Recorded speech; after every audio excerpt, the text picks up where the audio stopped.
ನಮಸ್ತೆ, ನಾನು ನಿಮ್ಮ ಚೈತನ್ಯ. ಎಲ್ಲರಿಗೂ ಹೊಸ ವರ್ಷದ ಆರ್ಥಿಕ ಶುಭಾಶಯಗಳು. ಈ ವರ್ಷ ಎಲ್ಲರ ಜೀವನದಲ್ಲೂ ಸುಖ, ಶಾಂತಿ, ನೆಮ್ಮದಿ ತರಲಿ ಅಂತ ಕೋರ್ಕೊಳ್ತಾ ಇದ್ದೀನಿ. ನಾನಂತೂ ನ್ಯೂ ಇಯರ್ ಸೆಲೆಬ್ರೇಟ್ ಮಾಡೋದಕ್ಕೆ ಅರ್ಲಿ ಮಾರ್ನಿಂಗೇ ಎದ್ದು ರೆಡಿಯಾಗಿಬಿಟ್ಟಿದ್ದೀನಿ. ಎಲ್ಲ ಕಡೆ ಕ್ಯಾಲೆಂಡರ್ ಇಯರ್ದು ಸೆಲೆಬ್ರೇಷನ್ ಅಂತೂ ಜೋರಾಗಿದೆ. ನಾವು ಈ ದಿನ ಹೊರಟಿರೋದು ಹೊಸಕೋಟೆ ಕಡೆಗೆ. ಬೆಳಗ್ಗೆ ಚಳಿನಲ್ಲಿ, ಫಾಗಲ್ಲಿ ಸೂಪರಾಗಿದೆ ಎಕ್ಸ್ಪೀರಿಯೆನ್ಸು.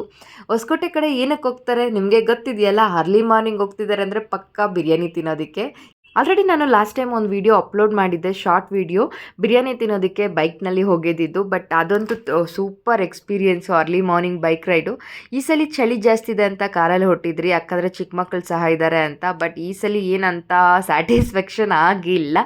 But still okay. ನಾವಿವತ್ತು ಹೋಗ್ತಾ ಇರೋದು ಅಕ್ಷಯ್ ಬಿರಿಯಾನಿಗೆ. ಆಲ್ರೆಡಿ ಇಷ್ಟು ಬೇಗ ಸೀಟ್ಸ್ ಸಹ ಫುಲ್ ಆಗಿಬಿಟ್ಟಿದೆ ಎಲ್ಲ ಕಡೆನೂ. ಇಷ್ಟು ಬೆಳಗ್ಗೆ ಈ ಚಳಿದಲ್ಲಿ ಇಷ್ಟು ರಶ್ಶು, ಈ ಜನನ ನೋಡೋದೇ ಒಂದು ಖುಷಿ. ಹಾಗೆ ದಮ್ ಕಟ್ತಿದ್ದಾರೆ ಬಿರಿಯಾನಿಗೆ, ಬನ್ನಿ ತೋರಿಸ್ತೀನಿ. ಯಾಕಂದರೆ ಜನ ಹೆಂಗೆ ವೆಯ್ಟ್ ಮಾಡ್ತಿದ್ದಾರೆ ಬಿರಿಯಾನಿಗೋಸ್ಕರ ಅಂತ ಪಾತ್ರೆ ಮುಂದೆ ನೋಡಿ. ಈಗ ದಮ್ ಕಟ್ಟಿದ್ದಾರೆ, ಈಗ ಓಪನ್ ಮಾಡಿದ್ರು. ಬಿರಿಯಾನಿ ಸ್ಮೆಲ್ ಅಂತೂ ಘಮ ಘಮ ಅಂತ ಬರ್ತಾ ಇದೆ. ಜನನೂ ಅಷ್ಟೇ ಪೇಷನ್ಸಾಗಿ ವೆಯ್ಟ್ ಮಾಡ್ಕೊಳ್ತಿದ್ದಾರೆ. ಇದಂತೂ ಮಟನ್ ಬಿರಿಯಾನಿ.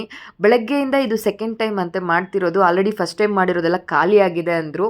ಈ ಚಳಿ ವೆದರ್ನಲ್ಲಿ ಹೋಗ್ತಾ ಇರೋ ಬಿರಿಯಾನಿ ತಟ್ಟೆಗೆ ಹಾಕ್ಕೊಂಡು ತಿಂತಿದ್ರೆ ಅದೇ ಒಂಥರ ಮಜಾ ಅಲ್ವಾ.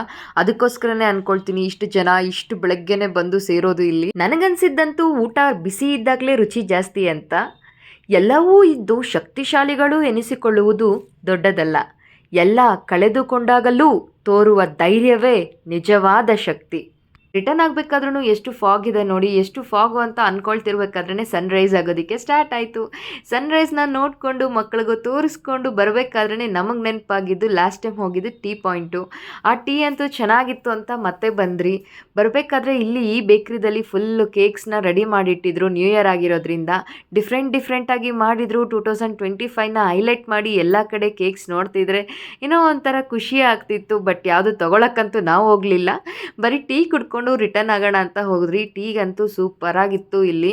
ಅದಕ್ಕೋಸ್ಕರನೇ ಮತ್ತೆ ಬಂದಿದ್ದು. ಟೀ ಕುಡ್ಕೊಂಡು ನಾವು ಇಲ್ಲಿಂದ ಹೊರಡೋಣ ಅಂತ ಹೊರಡ್ತಿರ್ಬೇಕಾದ್ರೆ ಒಂದೆರಡು ಕ್ಲಿಕ್ ಮಾಡ್ಕೊಳ್ಳೋದಂತೂ ಮರಿಬಾರ್ದು ಅಲ್ವಾ. ಈ ಹೊಸ ವರ್ಷಕ್ಕೆ ನನ್ನ ಕಡೆಯಿಂದ ಒಂದು ಸಣ್ಣ ಕಿವಿ ಮಾತು. ನಮ್ಮನ್ನು ಬೇರೆಯವರೊಂದಿಗೆ ಹೋಲಿಸಿಕೊಂಡು ಬೇಸರ ಪಡಬಾರದು. ಏಕೆಂದರೆ ಚಿನ್ನ ಮತ್ತು ಅನ್ನ ಎರಡಕ್ಕೂ ಅದರದೇ ಆದ ಮಹತ್ವವಿದೆ. ಸಮಯ ಸಂದರ್ಭ ಬಂದಾಗ ಮಾತ್ರ ಅವುಗಳ ಬೆಲೆ ತಿಳಿಯುತ್ತದೆ. ಹಾಗೆ ಈ ವರ್ಷ ಎಲ್ಲರೂ ನ್ಯೂ ಇಯರ್ ರೆಸಲ್ಯೂಷನ್ನ ತೊಗೊಂಡಿದ್ದೀರಾ ಅಂತ ಭಾವಿಸ್ತಾ ಇದ್ದೀನಿ. ಯಾರಾದರೂ ಡಿಫ್ರೆಂಟಾಗಿ ಇಂಟ್ರೆಸ್ಟಿಂಗ್ ಆಗಿರೋ ರೆಸಲ್ಯೂಷನ್ ತೊಗೊಂಡಿದ್ರೆ please do comment on my video. ಅದು ನನಗೆ ವರ್ತಿದೆ ಅಂತ ಅನಿಸಿದ್ರೆ ನಾನು ಫಾಲೋ ಮಾಡ್ತೀನಿ. Please do subscribe to my channel. See you soon in my next vlog. Bye bye, take care.